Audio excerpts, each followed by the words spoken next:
आज हम देवशयनी एकादशी की पूजा विधि, कथा एवं उसके महत्व के बारे में चर्चा करेंगे। भगवान विष्णु देवशयनी एकादशी से 4 माह तक के विश्राम करते हैं। आषाढ़ मास के शुक्ल पक्ष में पड़ने वाली एकादशी तिथि को देवशयनी एकादशी के नाम से जाना जाता है।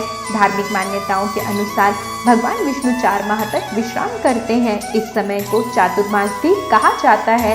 इस दौरान किसी भी तरह के मांगलिक कार्य नहीं होते हैं। भगवान विष्णु के विश्राम करने से सृष्टि का संचार भगवान शिव करते हैं।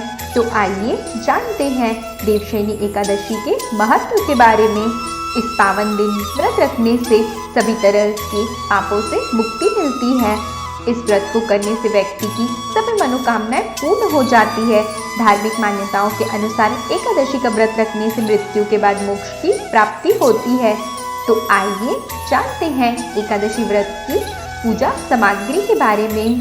श्री विष्णु जी का चित्र अथवा मूर्ति, पुष्प, नारियल, सुपारी, फल, लौंग, धूप, दीप, घी, पंचामृत, अक्षत, तुलसी दल, चंदन एवं मिष्ठान आदि।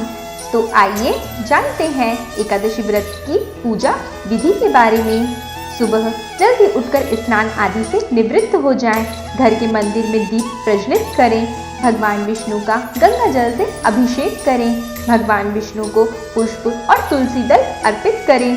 अगर संभव हो तो इस दिन व्रत भी रखें। भगवान की आरती करें। भगवान को भोग लगाएं। इस बात का विशेष ध्यान रखें कि भगवान को सिर्फ सात्विक चीजों का ही भोग लगाना चाहिए। भगवान विष्णु के भोग में तुलसी को जरूर शामिल करें। ऐसा माना जाता है कि बिना तुलसी के भगवान भोग ग्रहण नहीं करते हैं। इस पावन दिन भगवान विष्णु के साथ माता लक्ष्मी की पूजा भी करें। इस दिन भगवान का अधिक से अधिक ध्यान करें। तो आइए जानते हैं एकादशी व्रत की कथा के बारे में। धर्मराज युधिष्ठिर ने कहा, हे केशव, आषाढ़ शुक्ल एकादशी का क्या नाम है? इस व्रत के करने की क्या विधि है और किस देवता का पूजन किया जाता है?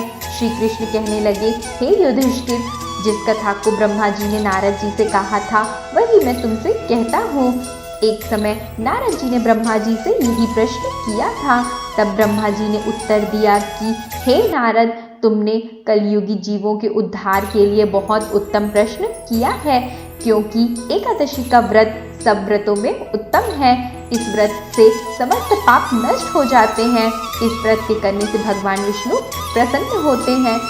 एक बार देव ऋषि नारद जी ने भगवान ब्रह्मा जी से इस एकादशी के व्रत में जानने की उत्सुकता प्रकट की। तब ब्रह्मा जी ने उन्हें सतयुग में मांधाता नाम के एक चक्रवर्ती सम्राट राजा राज्य किया करते थे। उनके राज्य में प्रजा बहुत सुखी थी, किंतु भविष्य में क्या हो जाए यह कोई नहीं जानता। अतः वे भी इस बात से अनभिज्ञ थे कि उनके राज्य में शीघ्र ही अकाल पड़ने वाला है। उनके राज्य में पूरे 3 वर्ष तक वर्षा न होने के कारण भयंकर अकाल पड़ा। इस अकाल से चारों ओर त्राही त्राही मच गई। धर्म पक्ष के यज्ञ, हवन, पिंडदान, कथाव्रत आदि में भी कमी आ गई। जब मुसीबत पड़ी तो धार्मिक कार्यों में प्राणी की रुचि कहाँ रह जाती है। प्रजा ने राजा के पास जाकर अपनी वेदना की दुहाई दी। राजा तो इस स्थिति को लेकर पहले से ही दुखी थे। वे सोचने लगे कि आखिर मैंने ऐसा कौन सा पाप कर्म किया है जिसका दंड मुझे इस रूप में मिल रहा है। फिर इस कष्ट से मुक्ति पाने का कोई साधन करने के उद्देश्य से राजा सेना को लेकर जंगल की ओर चल दिए। वहां विचरण करते करते एक दिन वे ब्रह्मा जी के पुत्र अंगिरा ऋषि के आश्रम पहुँचे और उन्हें साष्टांग प्रणाम किया। ऋषिवर ने उन्हें आशीर्वाद देकर उनका कुशलक्षेम पूछा।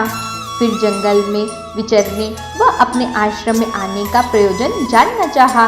तब राजा ने हाथ जोड़कर कहा, महात्मन, सभी प्रकार के धर्म का पालन करता हुआ भी मैं अपने राज्य में अकाल का दृश्य देख रहा हूँ। आखिर किस कारण ऐसा हो रहा है? कृपया इसका समाधान करें। यह सुनकर महर्षि अंगिरा ने कहा, हे राजन, सभी युगों से उत्तम यह सतयुग है। इसमें छोटे से पाप का भी बड़ा भयंकर दंड मिलता है।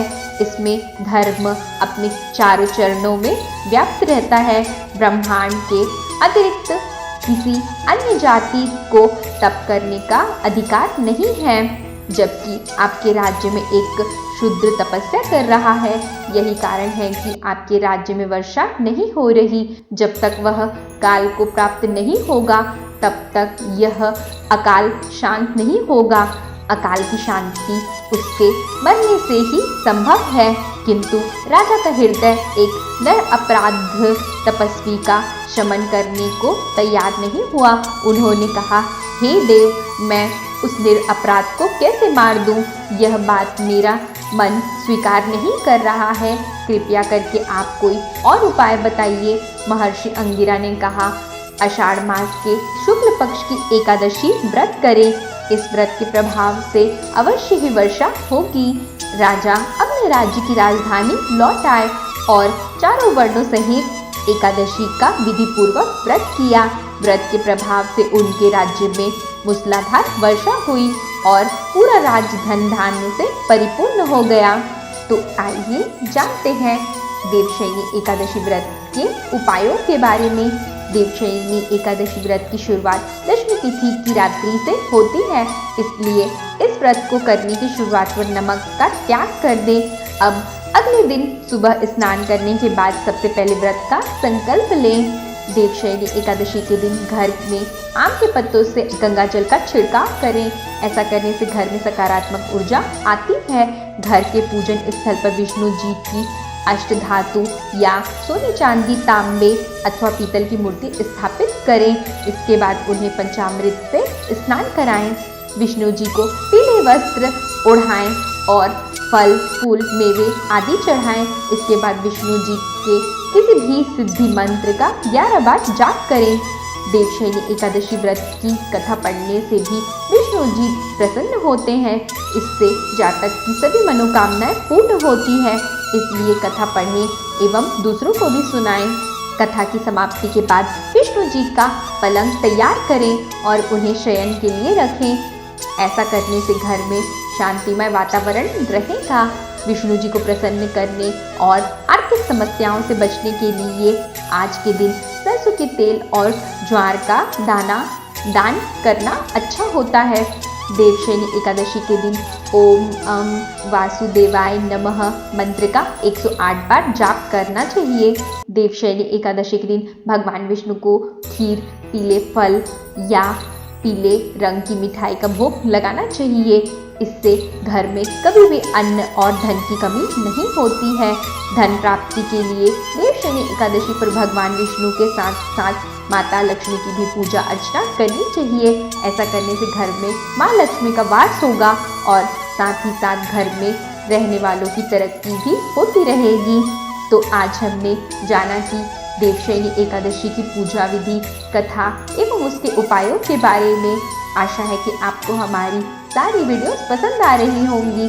आप कमेंट बॉक्स में अपनी राय अवश्य दें। इसी के साथ मैं अनामिका आप लोगों से विदा लेती हूँ।